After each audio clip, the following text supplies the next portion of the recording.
Good afternoon, everyone, here and online. So we are going to do the second session on orchard soil management. The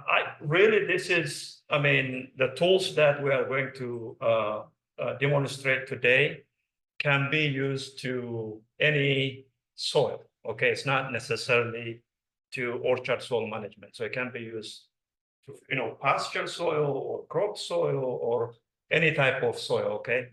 So with that, I have Nas with me, who is going to help us, set up these things and demo.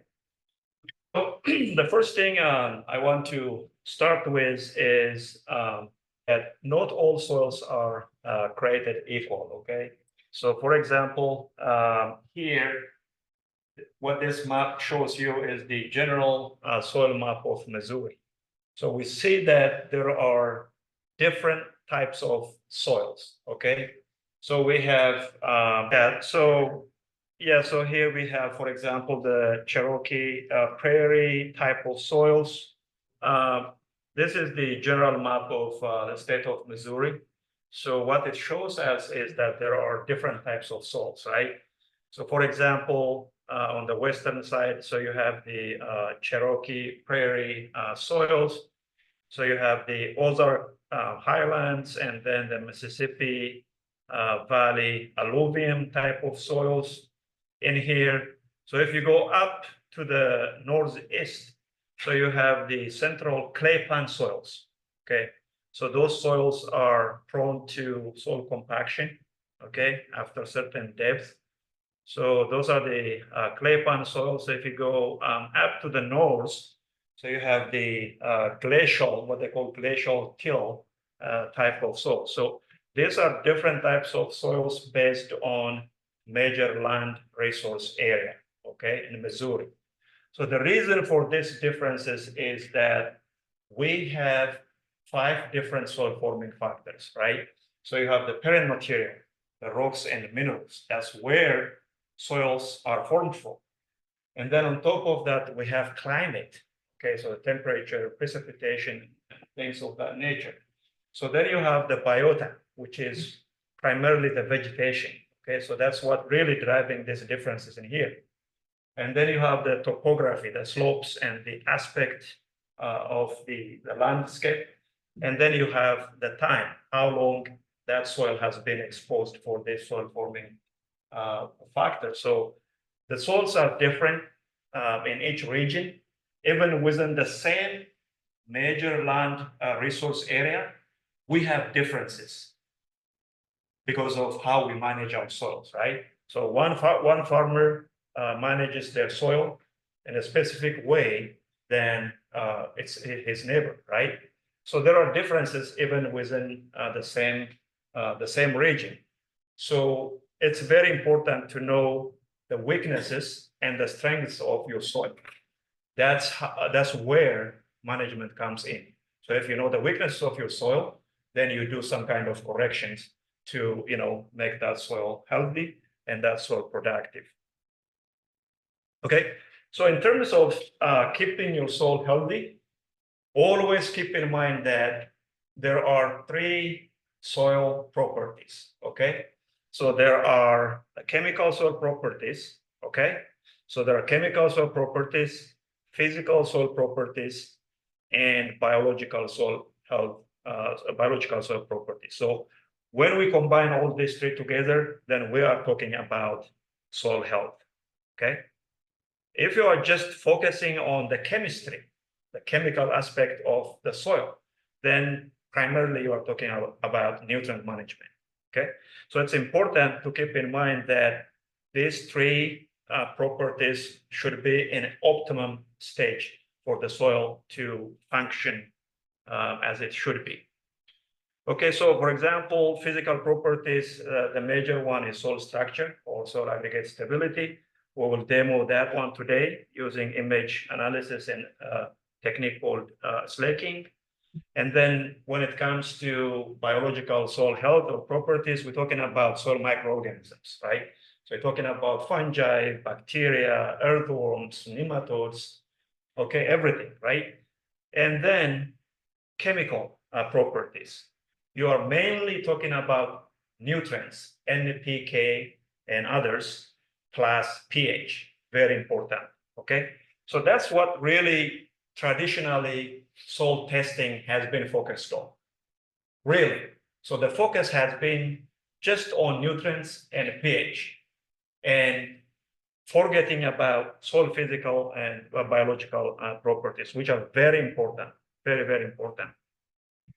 So when we talk about chemical soil health, okay, nutrients, right? Nutrients and pH. So keep in mind that there are 17 essential elements or nutrient, right?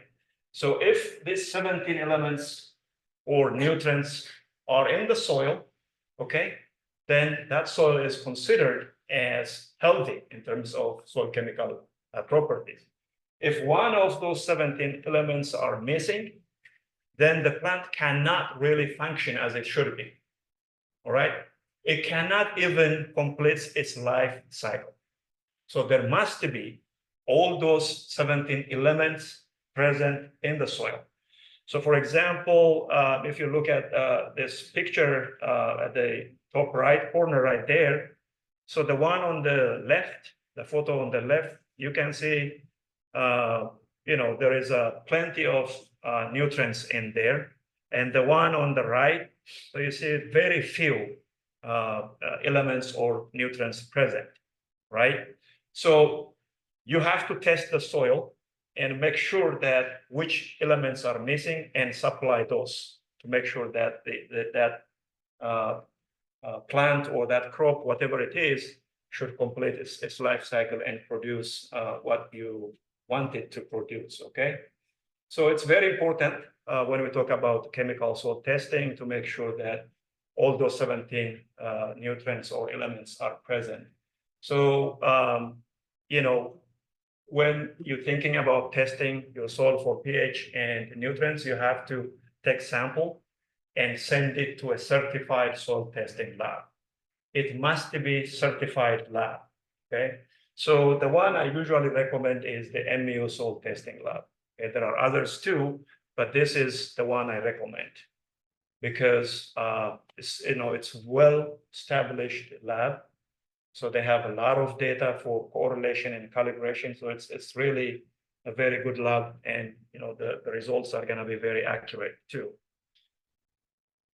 So in addition to those 17 nutrients, like I said, pH is extremely important, okay? So let's say all those 17 elements are present. If the pH is not right, if the pH is outside the range of what that crop needs, the nutrient is not going to be available. No matter how much fertilizer you apply to your soil, if the pH is out of the range that is suitable for that specific crop that you want to grow, the nutrients are not going to be available. So in most cases, almost all plants or crops, they need a pH between 6 and 7, okay? So you have pH at the very top, and then you have the fungi, bacteria, and all the macro and micronutrients in here. So this graph shows you that most of these nutrients are available in the pH range between 6 and 7. If the pH for some reason drops below 6, then those nutrients are not going to be available for the plant. Okay, so what do? You have to test the pH, and if it is below 5.5, for example, then you have to add lime, okay? So we add lime to neutralize the acidity. It's very important, right? To neutralize the acidity, meaning that you are pushing the pH up to that range, okay? Up to that range so that those nutrients become available. Again, you just send your soil to certified soil testing lab and you get the results, and they always provide a recommendation whether you need to apply lime and then how much nutrients and what specific nutrients you need to apply. It only costs $11 per sample. Okay, so it's not that expensive to have your soil tested for nutrients and pH. Any questions so far? About water, we don't care about water. Sometimes the water is. Yeah, that comes next. So we're right now talking about that's a good question. We're talking about the chemical properties, pH and nutrients. So that comes later. Like I said, the focus traditionally has been on soil chemistry.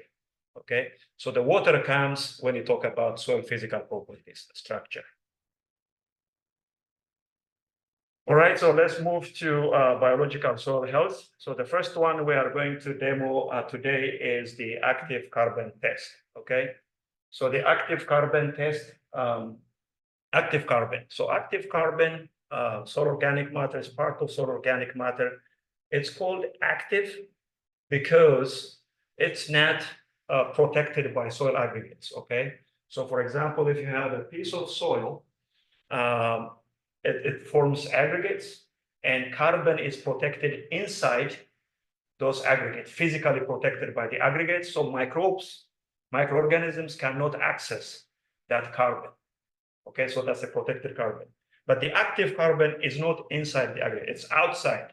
It's not physically protected, so the microorganisms can access it in order to obtain energy from that carbon. Carbon is a source of energy for the microorganisms. And when there is plenty of carbon in the soil, what happens is that those microorganisms start to chew or decompose the organic matter in order to obtain energy for themselves.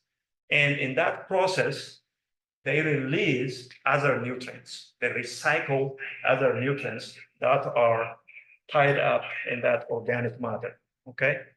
So this active carbon is the one that drives the biological activity in the soil. If there is no active carbon, don't expect biological activity. Don't expect the microorganisms to be active in your soil. So this is the food source for the soil microbes to recycle the nutrients, okay? It's very important. So the way we test this one is using a reagent called potassium permanganate, okay? KMnO4.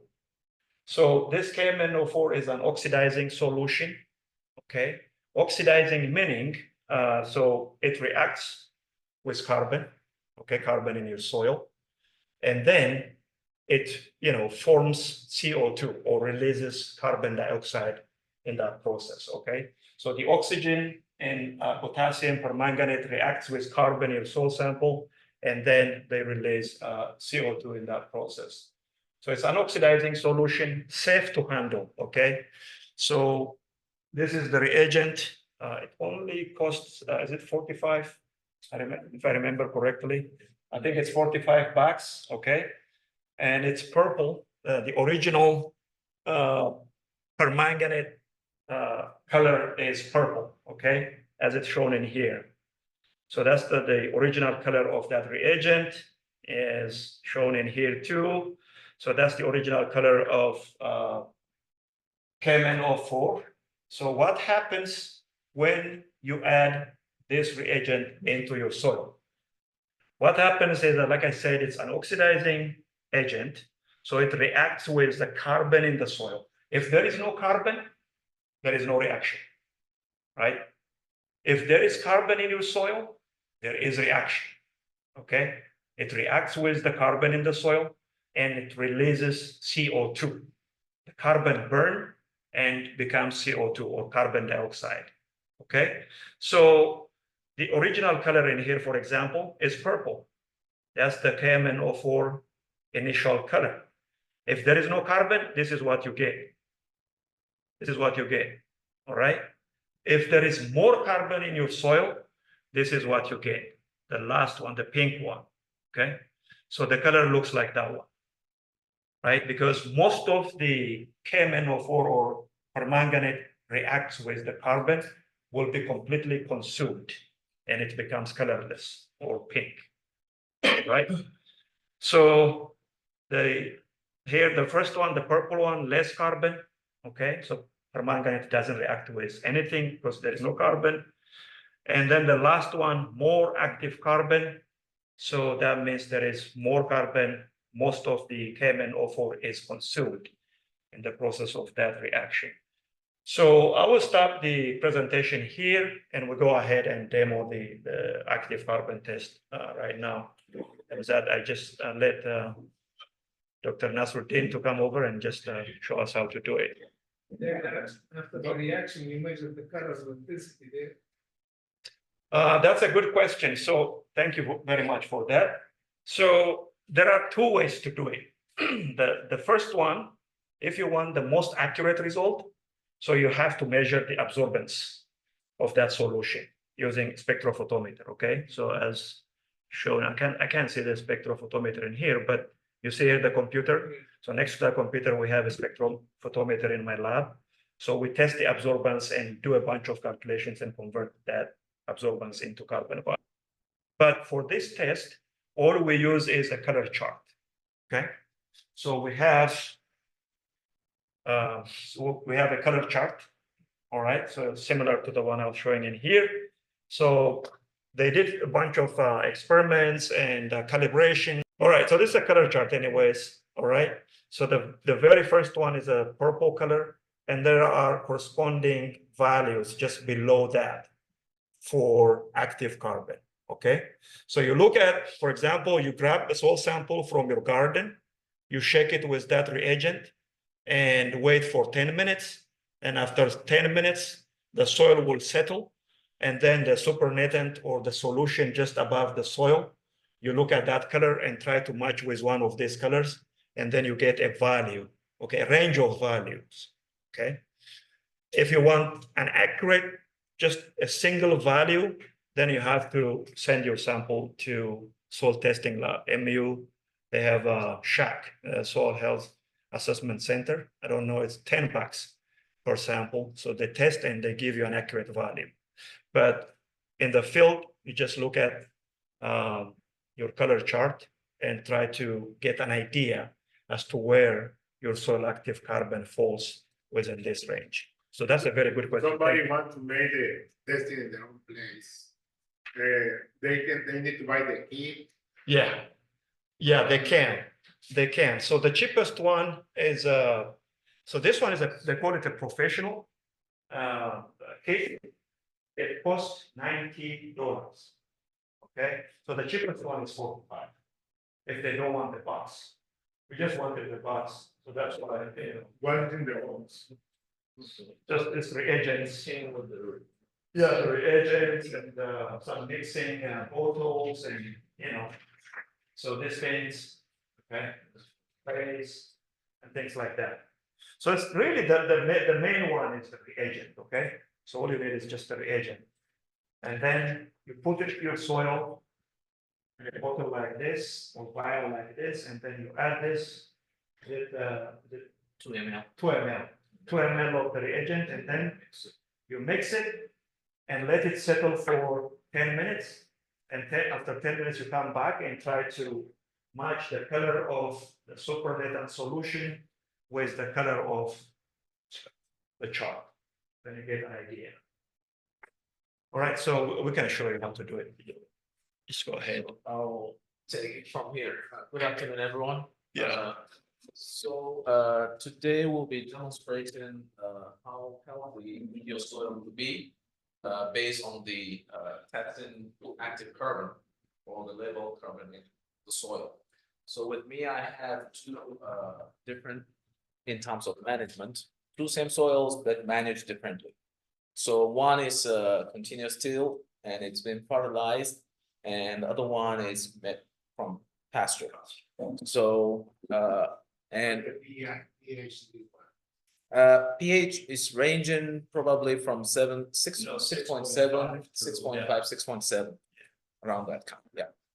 So with the kits, normally it comes with these two bottles, and this reagent together with this one. So we already emptied this one.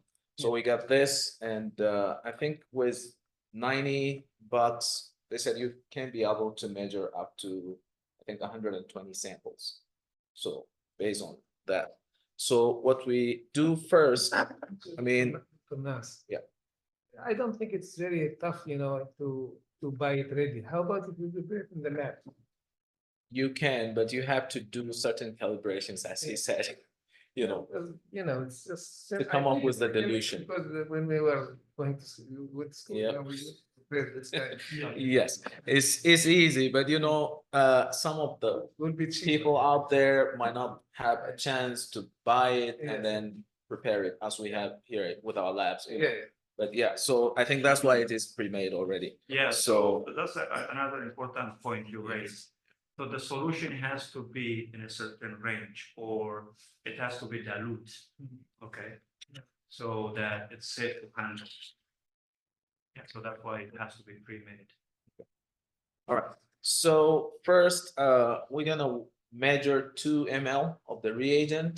And mark you this reagent, that's why it came in a brown bottle. Yeah. It's photosensitive, so the light might affect the results, but this one, we're just doing demo, it's just like the quality, it's just for the qualitative test. yes. So as Dr. Hurisso had mentioned, if you want to know the numbers, you have to subject it to the machines in the lab, right? So that's the quantitative part of it. So today we're just gonna be doing the qualitative, and then we just look at the change in the color we have here in the chat. So I'm gonna go ahead, and it's safe to handle. You don't have to wear hand gloves, so you can just do it. What's about the volume of the soil? How Yeah, much? so the volume of the soil, it came with this 5 cc. Yes. So literally you have, if you weigh this one and scoop it Yeah. out, you have 5 grams of Yeah. soil. So you just need 5 grams of soil, and then you put it in with your reagent. So it came also with this Right. pipette, yeah, and this.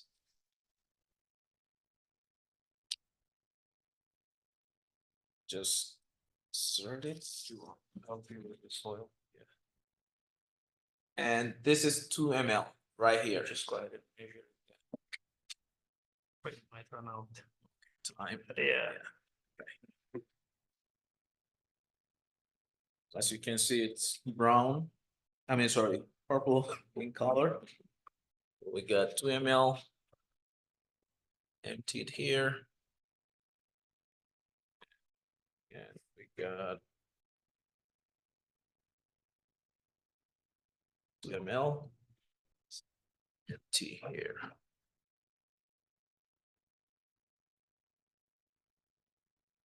And then, Okay, so this is This- labeled, right? yeah, it's labeled on the can. But before you add, we need to divide it.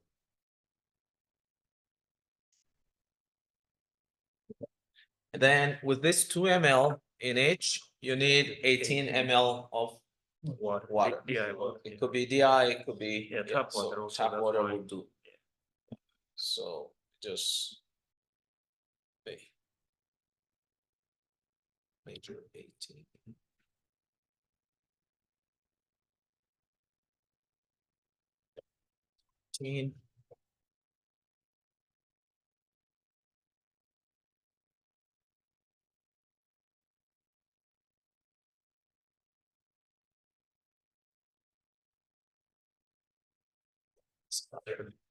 And then you empty this 18 ml into your glass bottles. And you close them Everyone. and homogenize the mixture. Yeah. Okay.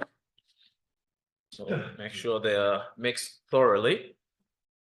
Then now you can add your soil.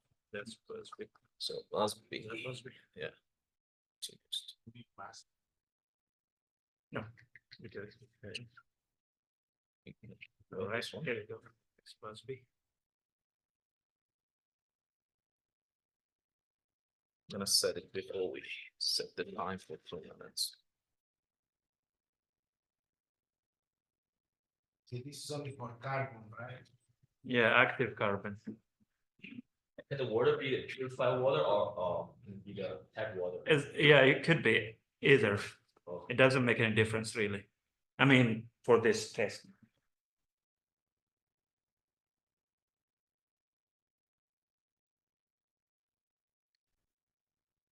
You wanna leave them for 10 minutes, it's it. No, so now we're gonna shake it for 2 minutes first. Already set the timer to 2 minutes. So you like shake it slowly, like 100 times in a minute. If we get like results from carbon, like what, how that correlate with other things? Like how that correlate with the important macro and micro? Yeah, so the question is, if we measure active carbon, can we predict or tell other important soil parameters or soil properties? The answer is yes. So we have done, I mean, most of my research has been on active carbon. We call it just PAXI, permanganate oxidizable carbon. And my own data since 2018 has shown consistently that this so-called active carbon or permanganate oxidizable carbon is related to many of the microbial properties, microbial biomass carbon, microbial biomass nitrogen. It is correlated with soil enzyme activities. It's correlated with, soil aggregate stability, for example. So yeah, so it's really very important because those other functions or properties we are talking about, they somehow have to do with the microorganisms in the soil. Is there a way? That this is the food source for them. But If this is absent, the microbes are going to be Okay. less active. Now, 2 minutes. We're gonna set them until 10 minutes. Stop. Leave them for 8 minutes. 10 minutes. 10 minutes. You can 5 to already 10 tell- minutes is fine. You can even already tell that there is 5 to there's 10 already minutes difference. will do. then to the audience, unless they have questions. Yeah, in the meantime, yeah. In the meantime, if you have any question online, go ahead. They can type in the chat or, speak up. That's fine.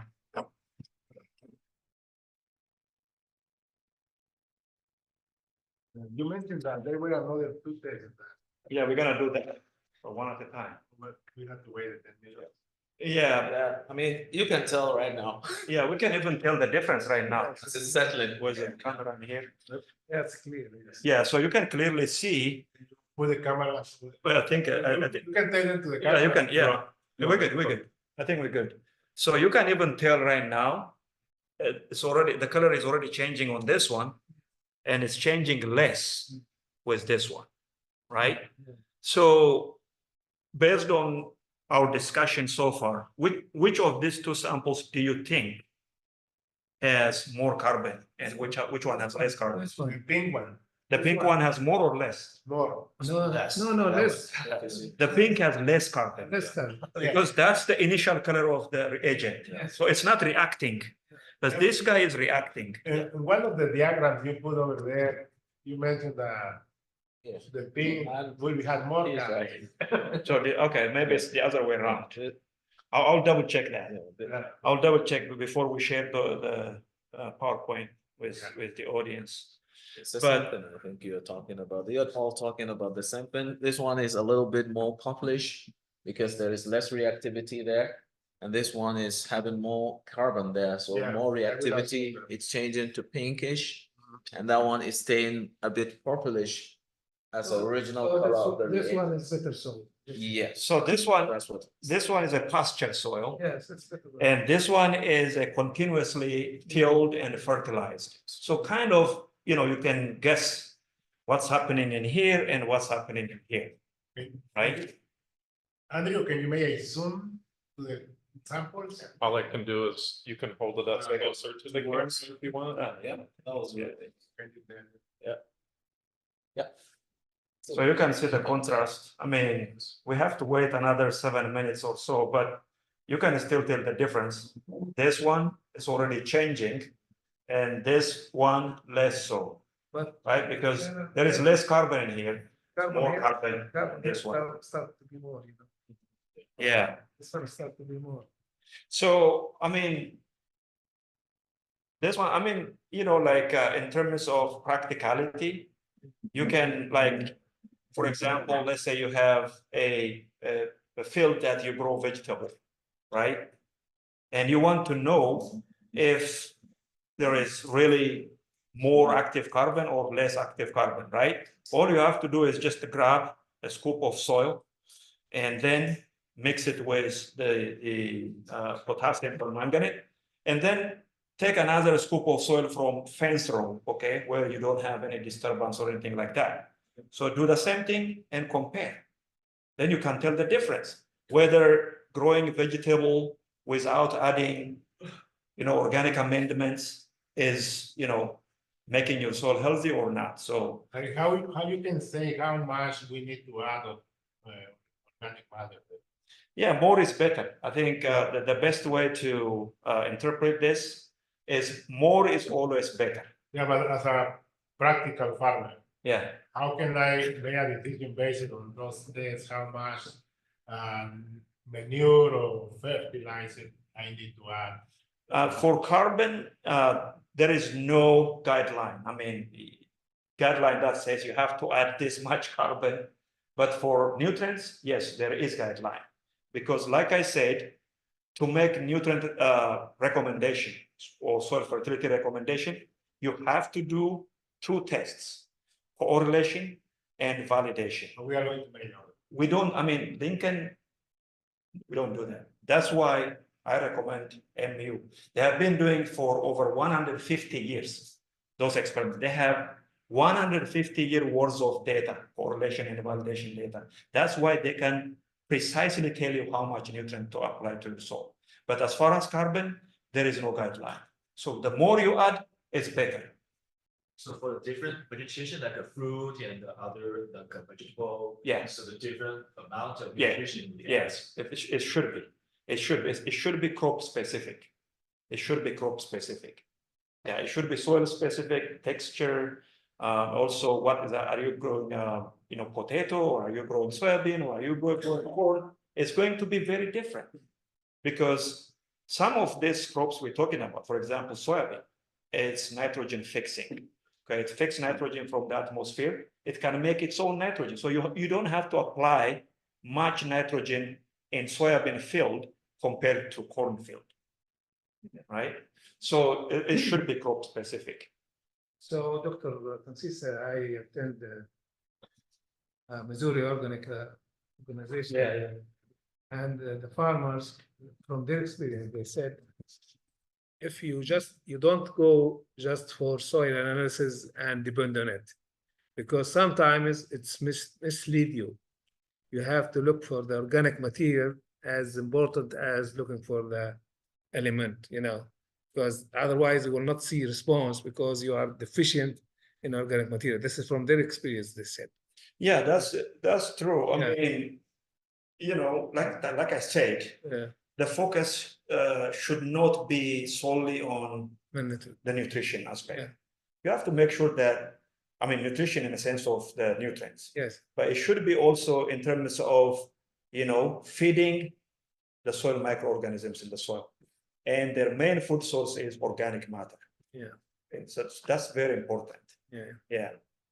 I mean, you keep adding all these nutrients, fertilizer, you get response, maybe for 10 years, 15 years, 20 years.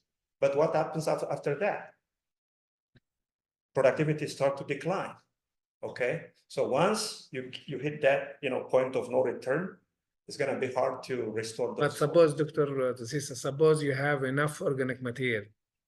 Do we have next year to add, or we can, step aside, leave it for 3-4 years, then you add another organic material? You test, okay? So like I said, you sample, you send it to this certified soil testing labs, right?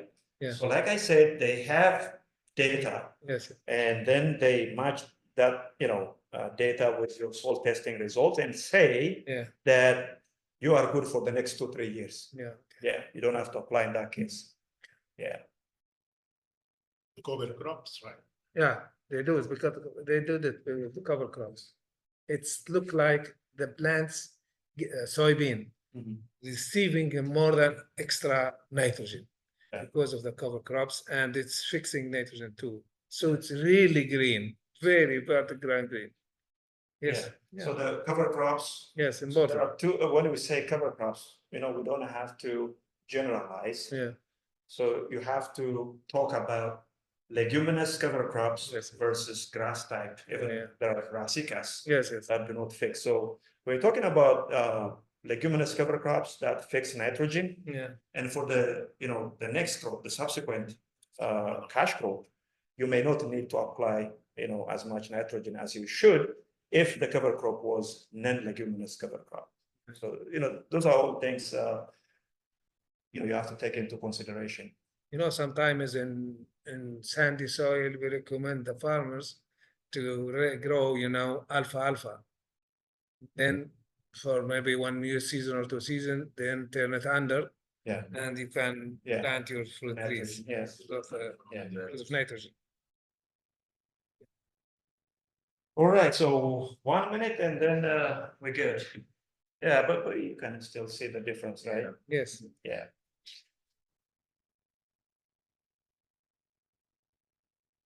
And did you notice any difference between the source of organic, for example? Is it chicken, the same thing like horses, like beef, or there are differences? It's gonna be highly, highly variable. Highly, highly variable. Yeah, Yeah, so it's very tough when you're talking about soil fertility management using manure. yes, It's hard to predict because the nutrient composition of the manure depends on so many different factors. What you feed them, how you store the manure or how you process the manure. Yeah. So many factors that influence the nutrient composition. So it's one of the challenges when it comes to soil fertility management with manure. Predicting almost the exact amount is always hard, guaranteed.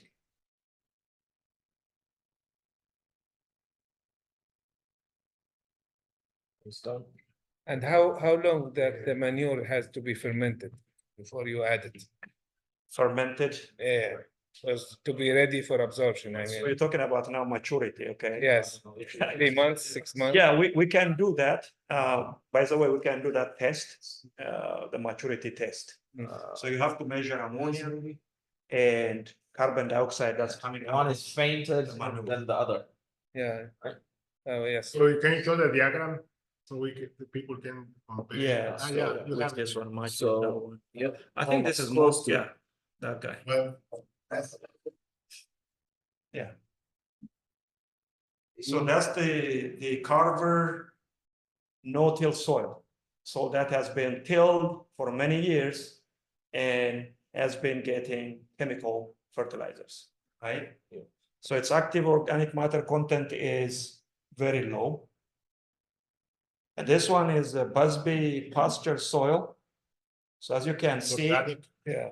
the purple color is disappearing. That's because the carbon in that soil is reacting with the permanganate reagent. So that one is from the organic farm. Yeah, the Busby organic farm, Organic. and the other one is from Carver. Don't you think for lab or for research, if you centrifuge it, it will be more clear the color or not? If you centrifuge, Yes. it could be, yeah. Yeah, we do But centrifuge. in the lab, yeah. Separate. We shake it, but yeah. Yeah, we do centrifuge, but we do. This is just like a field-based test, so Yeah, yeah. for demonstration. But if you send the same soil sample to MU soil testing lab, or if I do it in my lab, Yes. we get an accurate result. But we have to do centrifuge. Yes, yes. Yeah, centrifugation. So, Dr. Gonzalez, where you were saying that Yeah, in here, so there is less active carbon here, so I don't see any error. So this is good. And then the purple one or the pink one, so you have more active carbon because that purplish color is disappearing. React, yes. we have that. All right, so we move on to the next test. It's doing the same thing. Yeah, So I have to stop, right? pretty much have to restart everything. Yeah. Close PowerPoint. Really.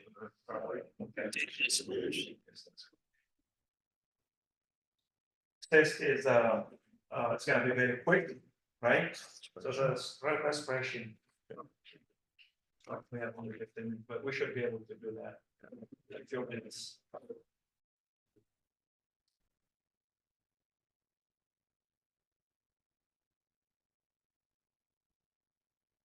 So How popular is the method for testing carbon? this is a new test. So it came out like 2 years ago. So, yeah, even people, after they saw your flyer, they're reaching out to me as to where they can order this from. So I've been responding back. Very good. Yeah. Okay. All right, thank you again, Andrew. So the next test is, again, we're still talking about biological soil health, so microbial activity, right? So the first thing is the food. Okay, how much food is in the soil? If there is food, then there are gonna be microorganisms feeding on that food. So then we have to test the microbial activity. Again, more microbial activity, better soil health. So that's what we are looking for. So microbial activity using soil respiration test. So for this test, we use what's called the Solvita CO2 burst. Okay, so what happens is that you grab your soil, the same soil, okay, it could be from your crop land and fence row, and then you put it in a mason jar like this, and then you have the Solvita probe, okay? So do you have something sticking in there? No. Okay, They have so to you open have this the guys here. Solvita probe, okay? And then you stick that probe into your soil, so as shown in here, all right? So you stick that probe into your soil, Maybe you can, Andrea, and then you copy it. is there a way to share like the screen for this and for the PowerPoint? Okay, Change one. so you copy it. Sharing both screens. The PowerPoint and the This material. sample. Swap, you mean swap these? Yeah. Not while you're in presentation mode, no. Okay. You can make this bigger. Yeah. But that doesn't Yeah. happen, that doesn't happen for everybody. All right, so like I said, you place your soil inside that messenger, you stick in the probe, okay? So this probe is, as shown here, this probe is pH sensitive, okay? It's pH sensitive probe. So once you put the cap on that messenger and place it for, let's say, 20 hours, 18 hours, or overnight. So what happens is that microorganisms, okay, so microorganisms in the soil start chewing or feeding on any active carbon present in the soil. So they start eating and then they respire, like human beings, right? We do Yes. respire, Yes. right? So same way, microorganisms start respire and release CO2. So that CO2 is trapped by this gel, the pH sensitive gel, and the color will change. Okay, so the color will change. And then, like I said earlier, for the active carbon, then we match this color, the gel, we take it out and we match with a color chart in here. So there is a key, and then we match with that one, and then we get a reading for the CO2. But that part is above the soil, not in the soil. The blue part Yeah, above the soil. yeah. So you can use the color chart to see where, you know, the soil respiration falls under. Or if you want to get a more accurate result, what you do is you stick this guy, the probe, into digital color reader, okay? So this is a Solvita digital color reader. It's a bit expensive, 1600, 16 or 1700, okay? So you take that one out, the probe, and stick it in here, all right? So stick it in here, and then you press CO2 low mode. Okay, there are different modes in here, CO2 low mode, CO2 high mode. So the high mode is for compost. The low mode is for soil. So you press that one, and then you get two values. One for the color, and the second one for the CO2 in parts per million. So that's just a unit of CO2 measurement. So we started this incubation yesterday, around 10-ish, 11-ish, right? 11-ish. Yeah, so we started the experiment yesterday. So all we have to do is right now, Oh, you have them there? Okay, so, yeah, so we just take these guys out, the probes, as you can see, they're sticking into the soil. Again, I believe you are using the same soil. Same soil. Okay, yeah, How- Busby, How expensive the product? Pasture and Carver. So we take that one out we match with the color chart. And then we get the color value, okay? More is better, like I said, or you can stick it in here, And give a rating. right? Press the CO2 low, and then you get the color value plus CO2 in parts per million. How expensive this product? Everything together is 1600. Now, if they finish, if you have your these finished, how much gonna cost you? For $230, you can be able to order, I think about 150 paddles. Yeah, You're talking about the paddle. the paddles. Oh, just the paddles, okay. But to what extent, as far as These guys. Yes, yes. Yeah, So, and they have to be refrigerated. yeah. So I'm gonna tier one and show you how it looks like The original. before, yeah, the original color before you start the And incubation. then stop sharing and do so they can Yeah. see full screen. So it looks like this Yeah. before you start the incubation. Yeah, it's blue like this. And then once you do the incubation, so basically You can you leave have, it, you can leave it in here. Yeah, just do it. so you just scoop your soil and then you put it inside this small beaker. Yep.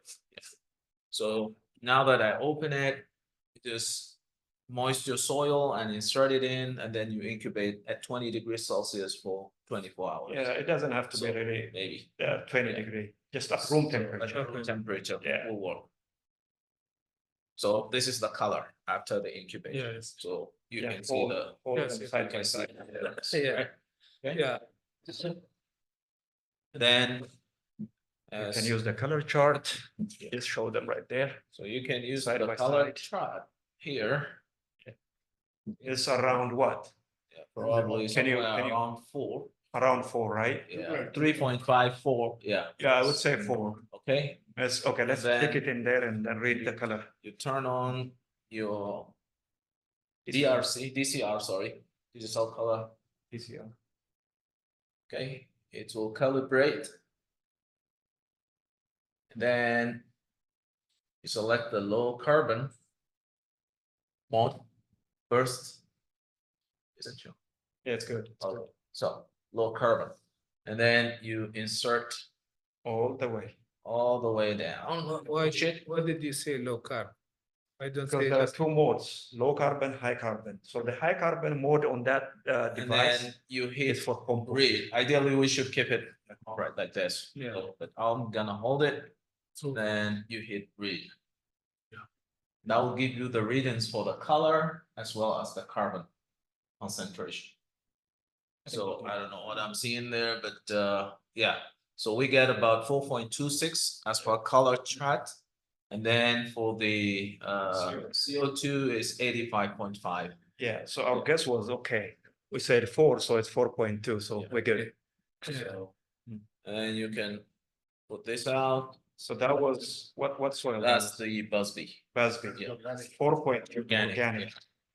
And you can taste the Carver carbon However, it's a conventional farm. bench, yeah. with chemicals, yeah.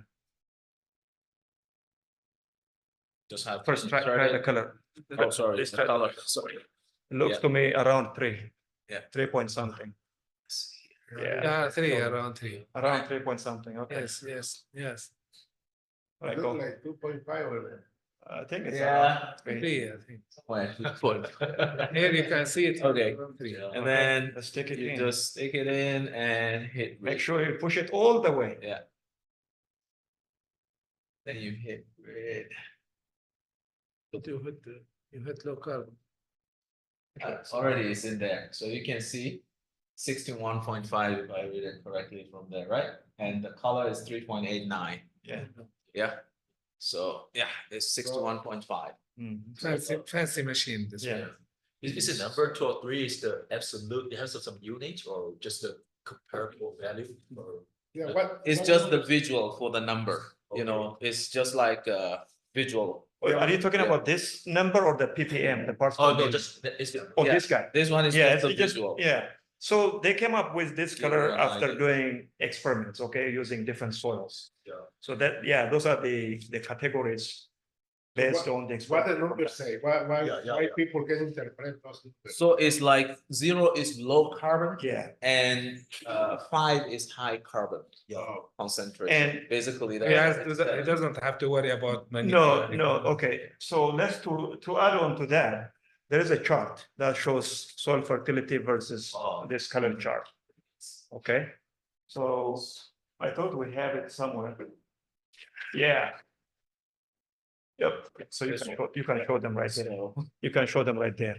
So based on your color value and based on the parts per million CO2 value, you can tell whether your soil fertility is low, medium, high, or extremely high. So this is very helpful. So there is a guide that we can use. so we can say the organic is high fertility. Yeah, based on the color, yeah, based on the color, yes. should be high, 4.2. 4. Yep. 4.2, To medium high. medium to high. Yes. Yeah. Medium high. The other one is medium to low. Low. The carver, yeah, Yep. okay. Carbon is Like, medium low. How long the machine lasts? Like, We're running out. Oh, okay.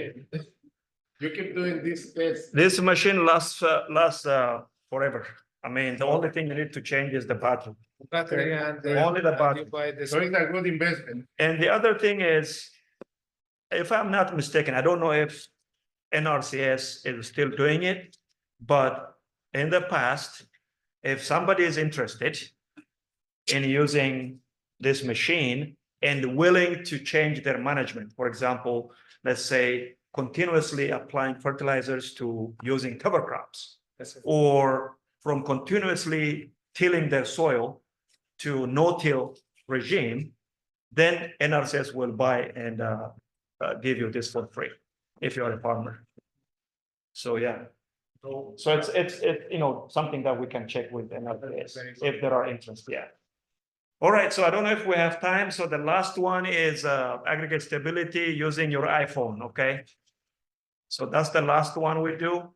Last one. Yeah. Is going to be the physical soil health or the physical soil property. So the one that's really important is soil structural stability or soil aggregate stability. Why is it important? Why soil structure stability is important?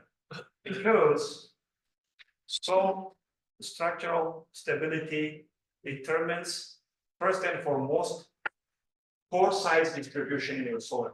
Okay, so in a soil, you have large pores, what we call macro pores, and then smaller size pores, micro, MI pores. So those ones are very important for water infiltration, air circulation, for root penetration, and for microorganisms to live in there. I mean, the microorganisms live inside empty spaces in the soil, okay?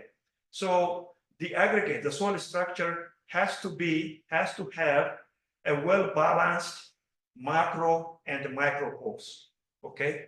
If the pores are eliminated for some reason, for example, if you are disturbing your soil through tillage year after year, you are going to destroy those pores in the soil. So there is no place for the microorganisms to live, right? There is no place for the roots to penetrate.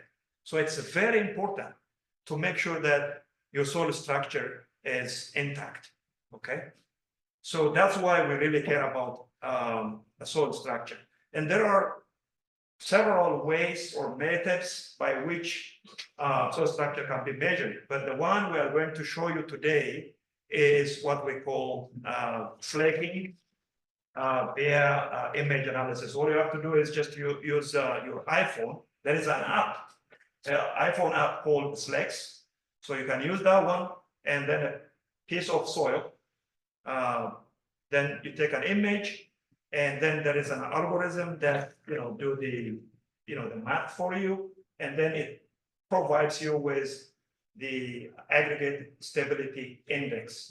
So that index ranges from 0 to 1, 0 being lowest or poor aggregate stability, and 1 being maximum or the highest stability. So we want our soils closer to having aggregate stability index of 1. So Naz is going to show us how to do this one. Only takes 10 minutes.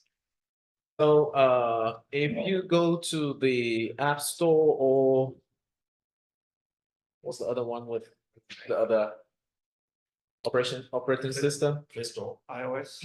Play Store, yes, Play Store, yeah. So if you go to, yeah, for the Android. So if you go to Play Store or App Store, you just need to search for Slakes. Slakes. Yes. Slakes. So you will see the app. It's having I don't know how to zoom it in, Yes. but right here, right here is the app. Face. Slakes. Yes, it's Slakes. So yes, S-L-A-K-E-S. so you can download that and it's free. This app was made by the Soil Health Institute in collaboration with the University of Sydney. As you can see, the moment you open it, and it has the button for instructions, start aggregate stability test, and then you process catalog images. You can all get to there. And at the bottom, it has a home, and then it has my results, and then about the app. So you don't have to worry about your results. The app will automatically store that for you. So to begin with, you need like 3 plots, size from 0 to, around 4 millimeter to 8 millimeter, sometimes to 10, it's okay.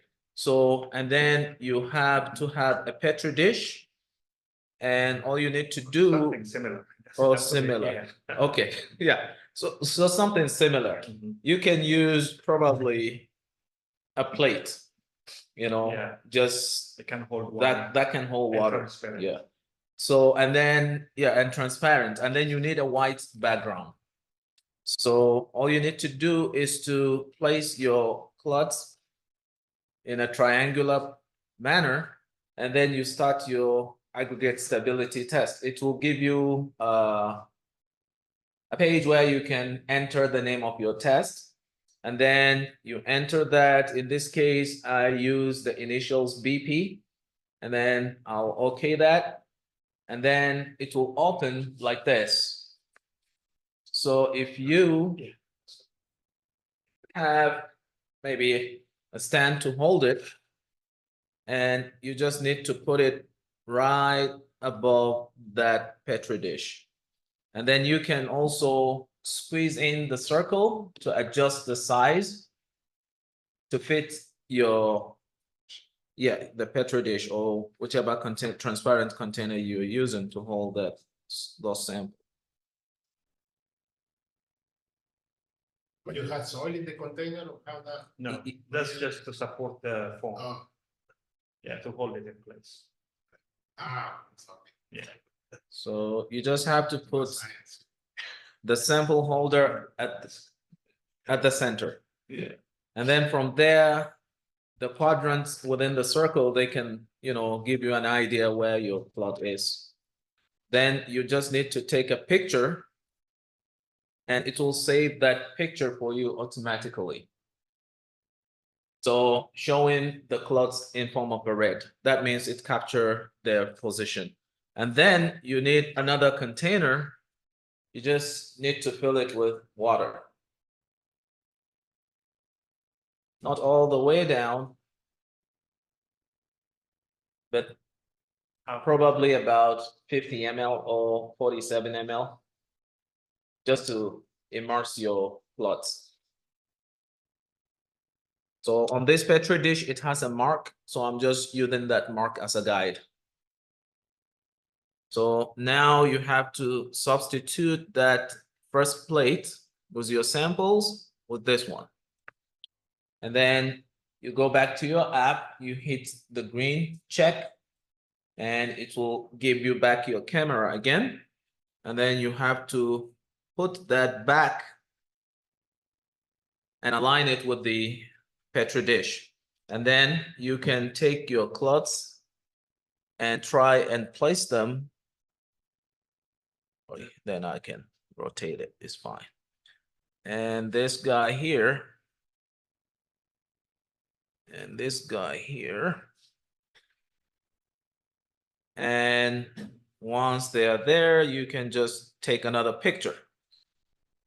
I took it up just to show you the timer. So it has a timer automatic. It will rate that till 10 minutes. And once you have 30 seconds lapse, Oh, this one? it will alert you. Within 30 seconds to the finishing line, it will alert you. And then you can go back and adjust your image, and it will take the final image. And then it will compare the initial image with the final image.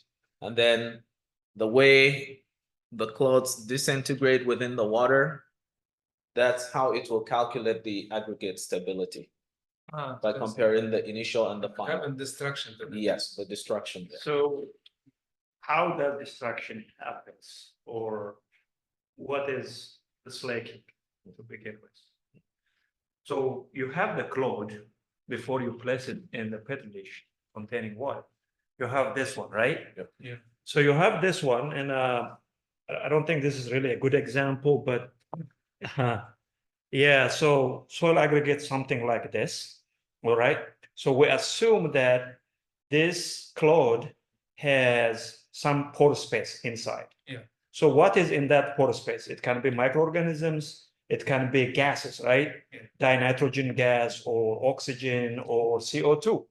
So what happens when you suddenly place that and submerge it in the water? What's going to happen?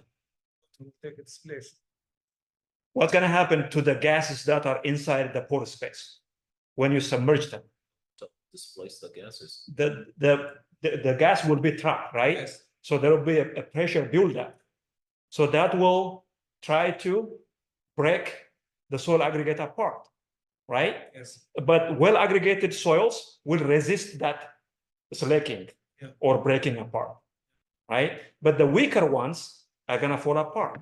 So that's what we are testing. But I mean, like the less organic matter, like clay, soil. Yes. Well, the less organic matter soil is going to break apart easily. And soil with high clay content, high organic matter is going to resist that slaking or breaking apart. So that's what really this test is all about.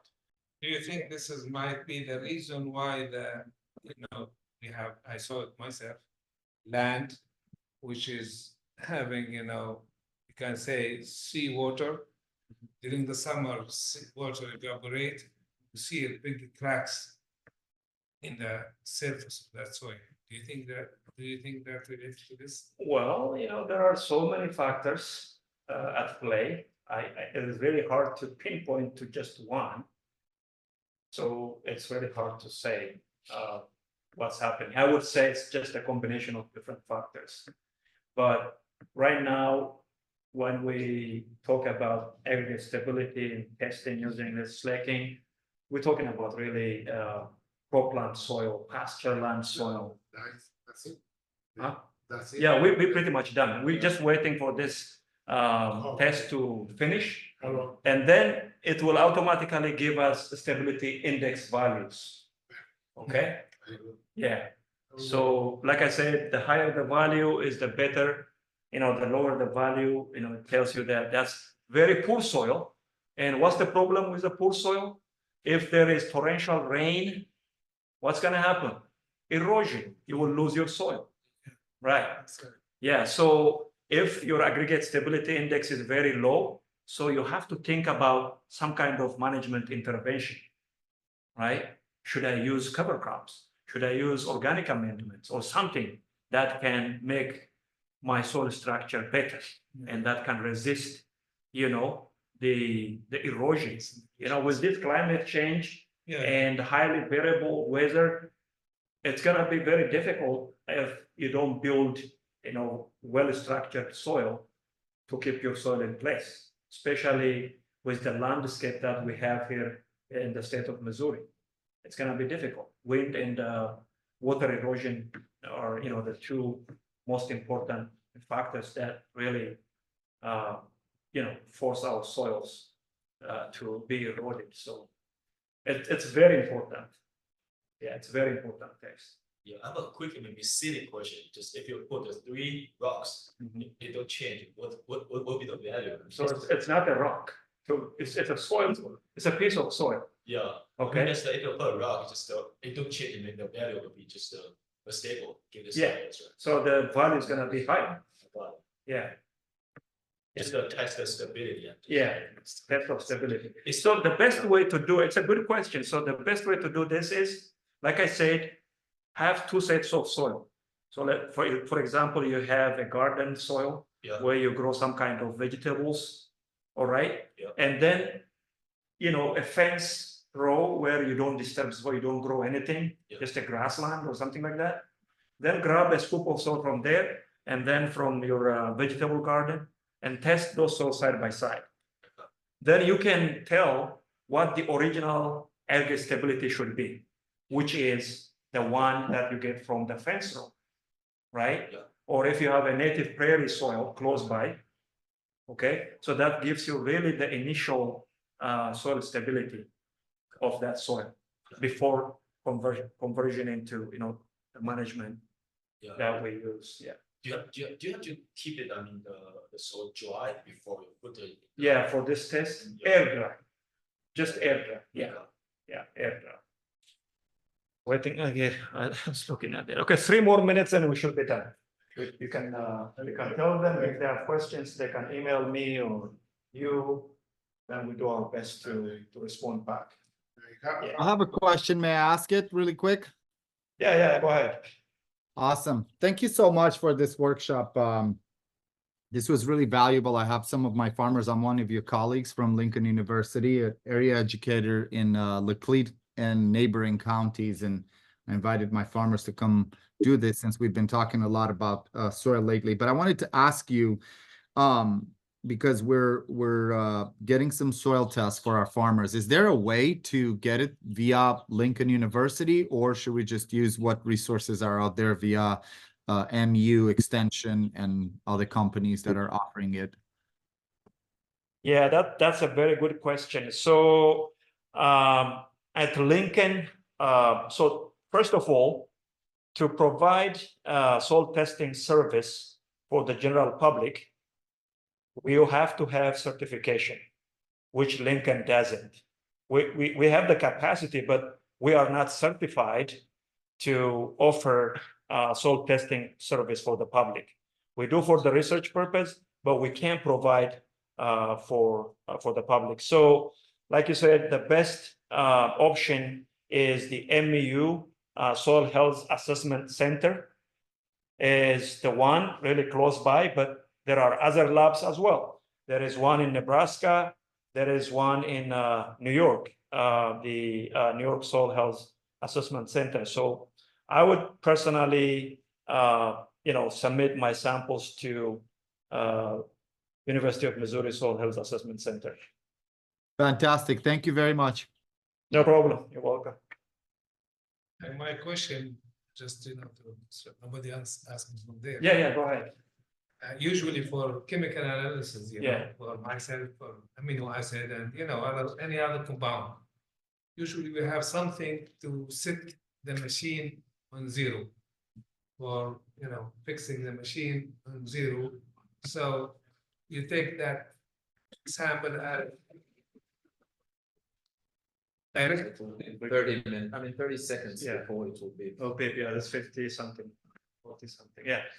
Can you do, for example, for this one, can you just bring solid stone and treat it the same? Just to show the farmers that there is no disintegration in this one. Can you do that or you cannot? Before My question clear? before I give you a good answer, I have to make sure that I understand the question. Because, fully. for me, in the early, we said we use spectrophotometer. Yes. For spectrophotometer, we have to adjust it. Calibrate, To yeah, we zero calibrate it, yeah, Caliber yeah, to 0 and 100. yeah. usually in zero, for That's the example. range you're talking about. Yeah, But that range varies with what you're testing. I use in my lab spectrophotometer to measure inorganic nitrogen, for Yes. example. Yeah. Now it's done. Yeah. It's gonna compare the two All right. images. Yeah. So you closer just to the- hit that green check.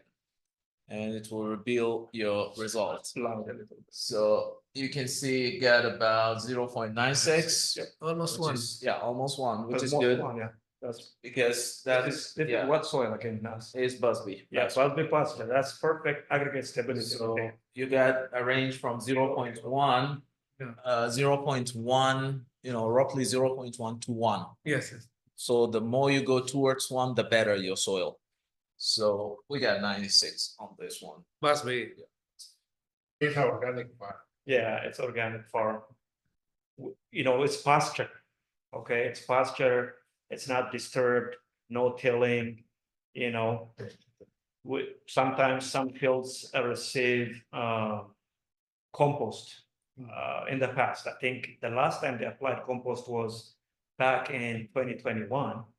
So it's all organically managed. So that's why, in terms of soil health, all the parameters we have been measuring so far are the best compared to carbon. So here you don't have limit for organic material, just add as much as. Well, that's a good question. It must be approved. Okay, OMRE approved or approved by USDA. You can't really apply any organic material. It has to be approved organic. Yeah, You can say with all these three independent testing, yeah, you provide validity to the results, right? yeah. But they are not necessarily. Yeah, okay, I guess we pretty much, we've done as far as the demo. We've done. Thank you all for showing up. Those online, thank you so much for joining us. If any questions, you can ask me right now, or you can send me email, or you can send email to Dr. Gonzalez. We are here to help. Thanks once again for attending.